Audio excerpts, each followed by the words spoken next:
हम police station गए तो उन्होंने कहा है कि एक डेड बॉडी है, आपने उसकी शिनाख्त करनी है। हमने कहा कि ठीक है आप दिखा दे। जब उन्होंने हमें तस्वीर दिखाई तो हम तो वहीं मर गए थे।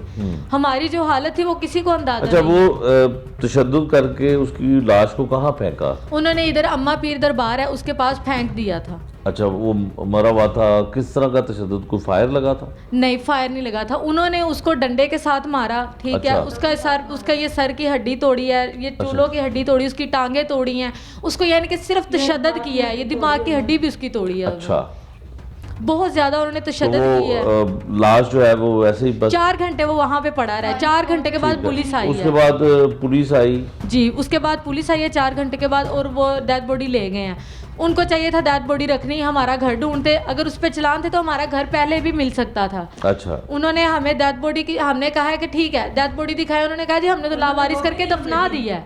अच्छा, लावारिस समझ के दफना दिया। और जब हमने कहा है कि हमने कब्र की ये निकालना है, उसको कब्र कुशाई करनी है, तो उन्होंने कहा है जी नहीं आप ना करें, उसको अजियत होगी।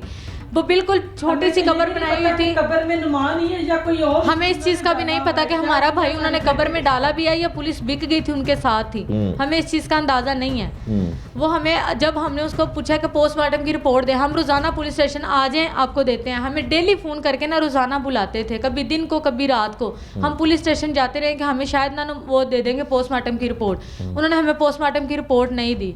फिर हमारा केस अदालत तक चला गया। अच्छा, मुझे ये बताएं कि जब आपके भाई को मर्डर किया जाता है जी, तो कितने दिन बाद पुलिस उसकी तदफीन कर देती है? 6 दिन बाद। 6 दिन बाद? 6 दिन बाद। 6 दिन के बाद उन्होंने तदफीन कर दी थी, तो 6 दिन के बाद आपको पता चला? जी, 6 दिन के बाद हमें उसकी उन्होंने बताया, हमारे घर आए हैं पुलिस वाले, तो उन्होंने कहा है उसका ये भाई का शनाख्ती कार्ड बना हुआ था? नहीं, उसका आईडी कार्ड नहीं था, ना वो मोबाइल यूज करता था ना उसके पास आईडी तो कार्ड था। वो रिक्शा चलाता था, लाइसेंस भी नहीं था? नहीं, कुछ भी नहीं था। बगैर लाइसेंस के चलाता था? जी। अच्छा, रिक्शा उसका अपना था? नहीं।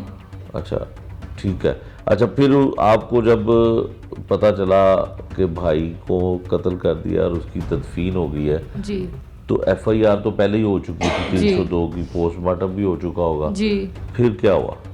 उसके बाद हम दिल्ली थाने जाते रहे। उन्होंने कहा जी हमारा केस ना जो अदालत तक चला गया। पुलिस वालों ने हमें इतना जलील किया, इतना जलील किया। कौन सी पुलिस ने?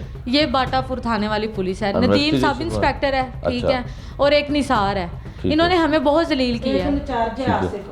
इंचार्ज वहाँ का जो आसिफ है, उन्होंने हमें ऐसे रूबरू किया, उनके आमने सामने किया मुल्जिमान के। तो हमने उनसे पूछा कि तुम लोगों ने नुमान को क्यों मारा है, क्या वजह थी, क्या रीज़न था? कहते जी हमसे गलती हो गई है। पुलिस वालों से हमने पूछा, हमने कहा आपने तहकीकात की है तो उसमें क्या कहते हैं? पुलिस वालों ने हमें इस चीज़ का कुछ नहीं बताया। वो यही कहते हैं कि बस वो कह रहे हैं हमसे गलती हो गई है। पुलिस बिक गई हुई है। सब इंस्पेक्टर नदीम भी बिक गया है, निसार भी बिक गया है, और इंचार्ज आसिफ भी बिक गया है। हम ये SP कैंट तक गए हैं। उन्होंने हमारे भाई पे जो इल्ज़ाम लगा के न्यूज़ चलाई है कि वो मंशियात करता था, ये करता था, वो करता था, वो सिगरेट पीता था। कोई भाई के ऊपर पर्चा था मंशियात कुछ फरोख्त भी नहीं करने था, का? कभी कुछ भी नहीं था। वो ये लोग डेरे पे बुलाते थे तो उसको करवाते थे, ठीक है। ये लोग डेली आ जाते थे हमारे घर के, नुमान को बुलाए, वो लेके जाते थे और वो करवाते थे।